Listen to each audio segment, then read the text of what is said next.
சற்று முன் கிடைக்கப்பெற்ற மிக மிக முக்கியமான செய்தி ஒன்று வெளியாகி உள்ளது. திராவிட முன்னேற்ற கழகத்தின் ஆட்சி அதிகாரங்கள் அனைத்தும் பறிபோகப் போகிறது.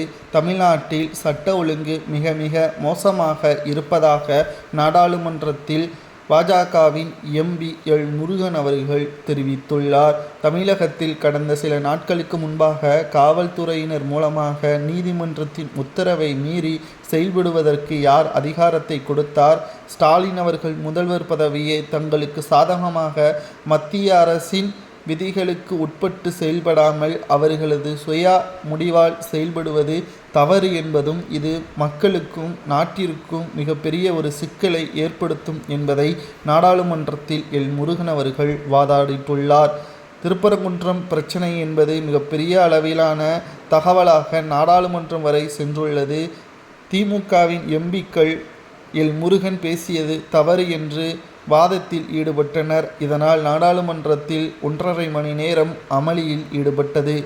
மேலும் ஸ்டாலின் அவர்களும் தமிழ்நாட்டில் இருக்கக்கூடிய காவல்துறையினரும் மத்திய அரசும் நீதிமன்றம் சொன்ன தீர்ப்பிற்கு கட்டுப்படாமல் அவர்களாக முடிவெடுப்பது நிச்சயம் பாதுகாப்பு இல்லை என்றும் உடனடியாக ஸ்டாலின் அவர்களது அதிகாரங்களை பறிக்க வேண்டும். 3 மாதங்கள் தான் தேர்தல் நடக்கப் போவதாக தெரிவித்த நிலையில் தற்பொழுது உடனடியாக ஆட்சியை கலைப்பதற்கு கூட ஜனாதிபதி முடிவெடுக்க வேண்டும். அதற்கான ஒப்புதலை ஜனாதிபதிக்கு அனுப்ப வேண்டும். அதை தீர்மானமாக நிறைவேற்ற வேண்டும் என்று நாடாளுமன்றத்தில் எல் முருகன் அவர்கள் பேசியிருப்பது ஒட்டுமொத்த திமுகவின் கூட்டணி கட்சியின் எம்எல்ஏக்கள் மற்றும் எம்பிக்களுக்கு அதிர்ச்சியை ஏற்படுத்தியுள்ளது.